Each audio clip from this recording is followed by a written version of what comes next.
Hi, I'm Mishti Max and I'm here to share my makeup for New Year's Eve, which is this dark and sparkly look. New Year's makes me feel like purple, so I used Eye Candy Tiny Tart Glitter over MAC Violet Pigment and some Young Punk and Bulletproof to goth up the winged edges, and used my new Lime Crime Pansy for a bold lip because I was in the mood for a fierce look. As usual, I first primed my eyes with Too Faced Shadow Insurance all the way up to the brows and under the eyes, because I'm going to be putting a lot of shadow there too. Then I applied the Maybelline Color Tattoo in Painted Purple with my finger to the inner 2/3 of my lid. I kept the purple base curved using the shape of my fingertip and kept it below my natural crease. Then for a dark base on the outer edge, I got the MAC Paint Pot in Blackground and used the Makeup Geek Outer V brush, dabbed some product off on the lid, and then buffed the slate coloured base onto the space left on my lid and up into my crease too, creating an angular shape. I also took some darkness across the lash line, keeping the purple area curved. To make blending easier, I wiped off the residual product from the brush on a towel that I keep on my lap. That way I'm able to blend more effectively instead of just spreading the product where I don't want it. So now I took a small amount of Paint Pot up into my crease and further out into a winged shape, adding a bit more product where needed. To put down a base layer of brow highlight, I used the Naked 3 eyeshadow in Strange with the Crown BK14 Deluxe Oval Shadow Brush. This will also help blending out the crease, so I took it all the way from the inner corner and across my brow bone. To further the blending ease, I applied Limit as a transition shade with the blending end of the brush that came with the Naked 3 palette, once again all the way from the inner crease and along the winged shape, overlapping the dark base. And to deepen that up, I applied Nuna over the top of Limit with the same brush as you see here. Then to brighten that up, I dabbed on a bit more Strange. With dark shadows, it's always a case of layering, and I like to prepare my transition shades before I get to the tricky darks. I'm jumping back to the lid, and for that I'm using MAC's Pigment in Violet Wet, so I add a drop of Illamasqua Sealing Gel to the back of my hand, then scoop up some of the pigment to mix a paste with this small concealer brush from Japanesque, and then applied that all over the purple base, keeping to the sharp round shape. Then I'm also adding a bit of the dry pigment over the top to set it all in place. Now for a delicious dark but sparkly shadow called Young Punk from MAC, which I shall be using wet as well, but dropping the mixing medium directly onto the surface as it is a mineralized eyeshadow, and I'm using the small detail brush that came in the Urban Decay Electric palette to pick up some of that damp shadow and apply it to the outer corner of my eyelid. I started blurring the edges with the tiny brush, and I took a little bit of the product up into the crease to begin the cut crease effect, then blended it out with the Outer V brush from Makeup Geek. At this point, you can make sure both of your lids are even, taking the dark shade over any purple part that doesn't fit. Then for some pure matte blackness, I grabbed the Sugarpill eyeshadow in Bulletproof with the Outer V brush and winged the shit out of that outer edge. I added most of the shadow to the outer crease and buffed some along the top of the purple for the rest of the crease.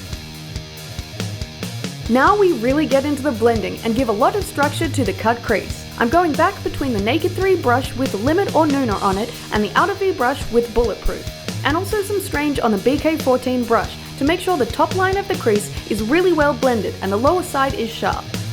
I went back to the Maybelline Color Tattoo and the flat stiff brush from before to coat my tear duct and the first third of the lower lash line, because I decided to add purple there too. And here's where it gets really tasty. I'm taking the Eye Candy Sprinkles in Tiny Tart, which is a beautiful violet glitter, and apart from spilling it on my desk, I'm using the mixing medium to create a glitter paste in the top, and applying said sparkly paste to the purple section of my lid with the little stiff brush from before. I'm making sure I get a solid layer of glitter, and I'm also coating the tear duct and lower lash line where I placed the purple base. I dabbed some dry glitter across the lid to set the sealing gel and get an overload of sparkles as I so desire. To make the cut crease really crisp, I went back to the Bulletproof shadow again and the tiny electric brush, placing the matte black shadow at the edge of the glitter to give lots of depth there. I layered up the black shadow and blended it out with the Outer V brush, which was really great for a tight but buffed out crease. I added some MAC eyeshadow in Vellum to the inner corner because I can't resist using this duochrome violet eyeshadow with any purple eye look. I went about blending some more and shaping the eyeshadow on the lower side, pretty much obsessing over the crease as I usually do. Then for some Urban Decay 24/7 eyeliner in Perversion to add a line across my lashes, for darkness but mainly to ground the false lashes and disguise the band. Since we're on eyeliner, I thought I'd go to my Inglot Matte Gel Eyeliner in number 77 and use the Sugarpill eyeliner brush to coat my waterline, and to smudge some black into my lower lashes I used the Sigma E21 smudge brush, getting some goth into this sparkly look. I also used a cotton bud to soften the edge of the black gel, and I joined it up to the winged shadow, thickening up the outer edge. I also took the gel eyeliner along my tight line with a Sugarpill eyeliner brush. Then I created a line under the purple glitter on the inner third of my lash line, highlighting and bringing attention to that area, mirroring the top lid with an upside down cut crease kind of thing. I blended out the lower edge with cotton buds and kept the top side sharp. I used the outer V brush to blend out the lower edge with some residual black eyeshadow, and also the Naked 3 brush with limited Nooner on it to transition the black into my skin tone. Then to set the gel eyeliner, I used the Sigma E21 smudge brush and the Sugarpill Bulletproof, pressing the shadow into the lash line and blending that lower lash line down quite far. I removed some fallout with a makeup wipe to clean up my face, but left the blurred edge around the eyeshadow. I curled my lashes so they would blend into the false lashes better that I will apply later. Then I coated my top lashes with a thin amount of CoverGirl Clump Crusher mascara to prepare for false lashes again, and I added a decent amount on the bottom, but only along the black area. I added a small amount of vellum at the peak of my brow too. Then I did my brows with Benefit Brows Inks in light, taking the wax side first on the little angled brush from the kit, and then I set all that with the powder side. I also took Benefit Gimme Brow and set the hairs for my regular brow look. For false eyelashes, I chose the Girls With Attitude Burlesque Lashes in Cocoa, and used the glue that comes with them, and then layered them along my lash line, tucking the inner and outer ends in with tweezers, and pushed the band down with the back of the tweezers.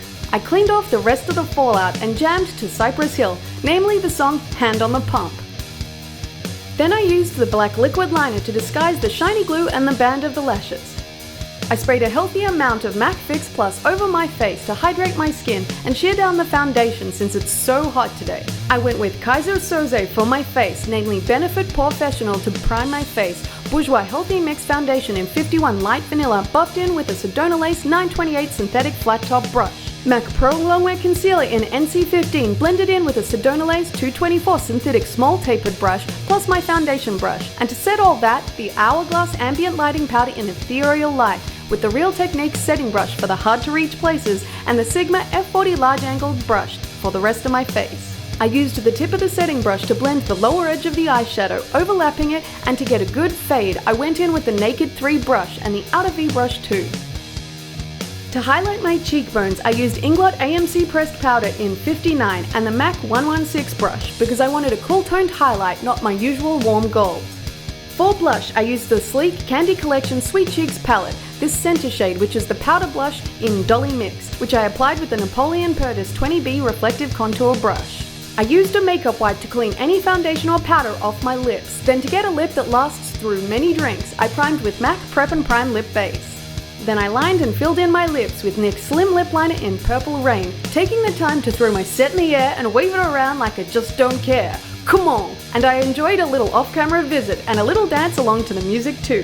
After shaping my lips, I went for a Lime Crime Velveteen. This is the new purple one called Pansy.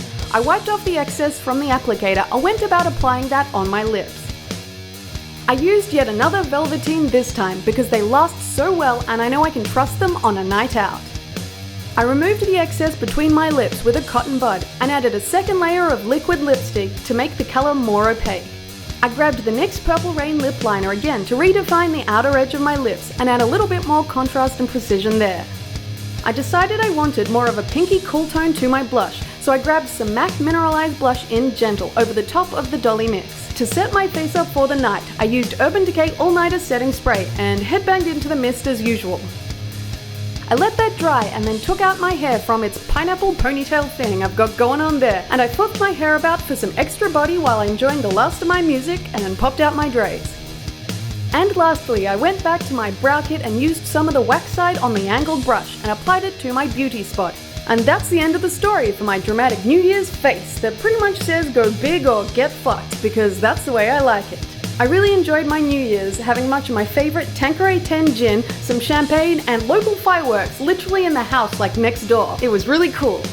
And I hope you enjoyed this full-on makeup look and subscribe for more tutorials. Click the little boxes.